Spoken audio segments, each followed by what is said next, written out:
Yeah, it is funny because if Alita didn't work, this movie would have been a disaster. And I'm a pretty anal about all this plot stuff, but you know, it didn't bother me enough to make me not enjoy it. There was so much going on in here that the film made me feel that you don't necessarily need to pay attention to what's going on up here. Really, a movie is about the experience you get. And if people are getting a positive experience out of a movie, I think it's achieved its goal, at least enough of it to be considered worthwhile. It's hard to say, well, the plot had all these problems, therefore it's not a good movie, but if I kind of liked it and people enjoyed it. It's a really fun movie. It's a good time. I would really hope for a sequel. I don't know if it's going to happen.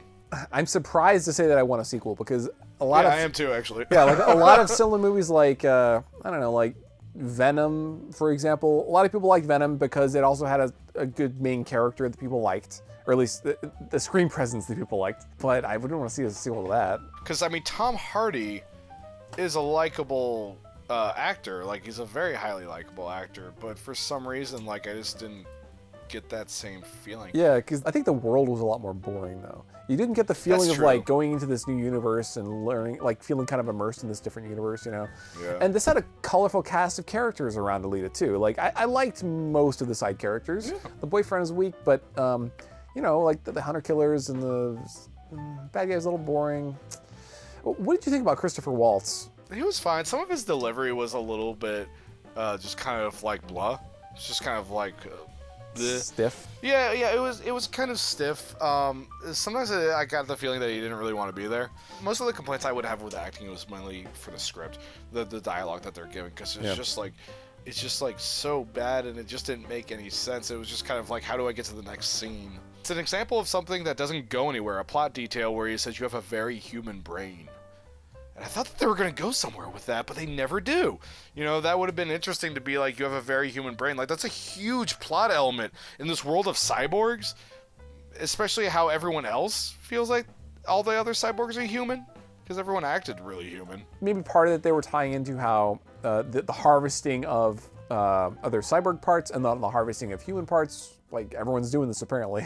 Like there's a lot of value in just cutting things out of people and taking them. Yeah, apparently. So maybe the people up in the city, the floating city, they want human parts because they're trying to live forever or something. I don't know. They think they're better than everyone else. It was also funny in the very beginning when, you know, Alita is suspecting that father is the one who was being reported as the one that was killing people. Yeah. Just by an assumption that his arm was bleeding. Oh, your arm's bleeding, that must mean you're the killer. Oh, I got you. Yeah, it was very clear to me that obviously he wasn't going to be the killer. It was very movie logic, where it's just kind of like, we're going to set it up, but it's not going to be real. And it was still a cool scene, like when she realizes that he's actually a good guy and then she's fighting the bad guys. That was fun. But it made the movie feel like a mosaic or like a kaleidoscope where it's like, we're not going to reference anything that happened in that scene again. Like, I mean, obviously we know that he's not a killer now, but that doesn't leave a lasting emotional impact on the characters or anything else. That's why it felt like several episodes of a TV show, of an anime, that were, you know, mashed together. They had all these separate stories that were kind of self-contained, like you have the murder ball stuff, him being a hunter killer, you have the boyfriend stuff, you have finding the suit, you have fighting the hunter killers and like first being kind of friendly with them. Like it just felt like all these different things that kind of didn't quite mesh together as much as I would have liked. I really think what set it apart was that Alita worked.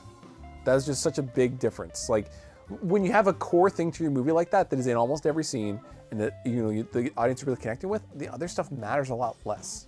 Yeah, that's the thing, is that if your plot is weak, if your cinematography is weak, if your music's weak, that doesn't necessarily matter as long as you have a good, strong, compelling main character. Because that, mostly for films, it's the emotional pull that connects you to a film.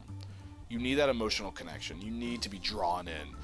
And yeah, just like you were saying, when it's repetitive, when it's in every single scene, that's what really connects you to it. Because I've seen films where I've not been emotionally connected, like Glass. Like, I don't care about anything that's happening. I don't give a crap.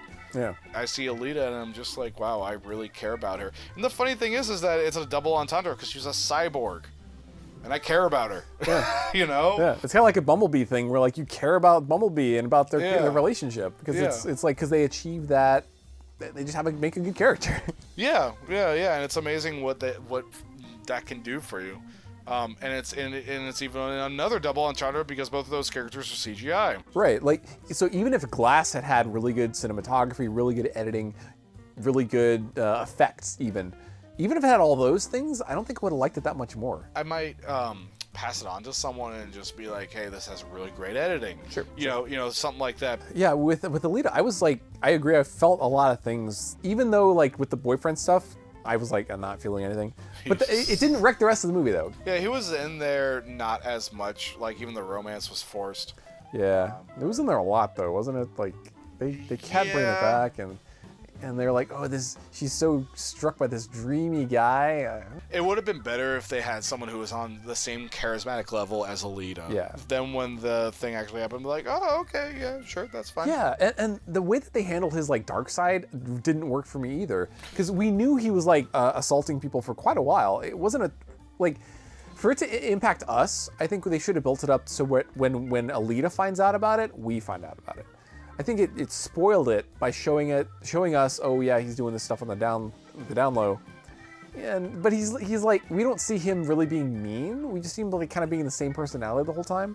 So it's not like he's like, he didn't really change who he is. It wasn't like he was hiding a dark side really. He was just doing this kind of punk thing on the side.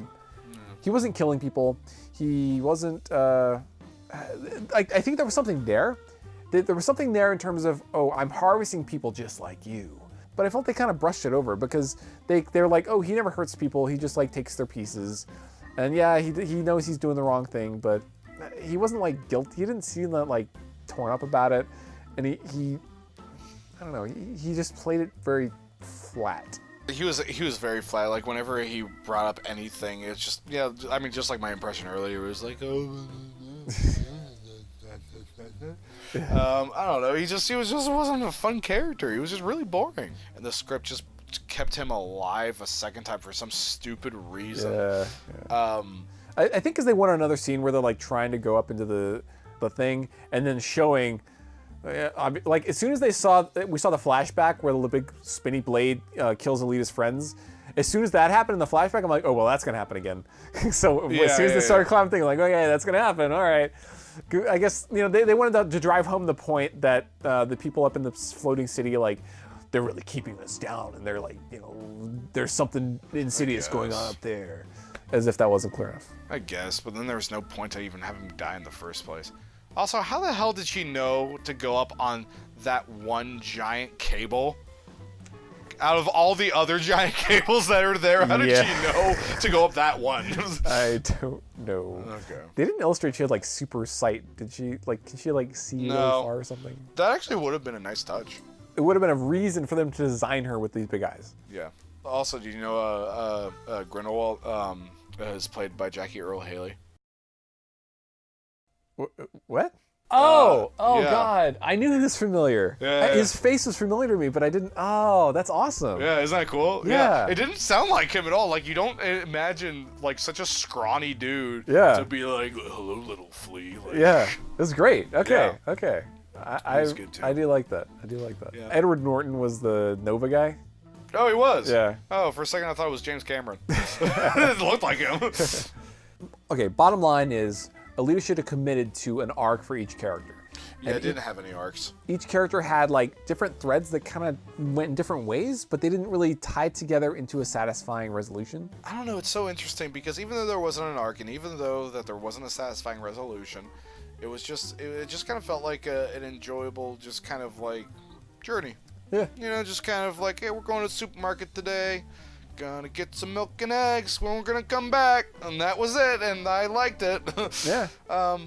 But yeah, I would say that, and yeah, bottom line, I think that in order to make it a more effective film, the script needed to be tidied up, and they needed to explain a lot more or cut a lot more. Yeah, jeez, but that's like almost like, how do you do both things? There was already a good bit of exposition in the movie, so how do you explain more without doing more exposition?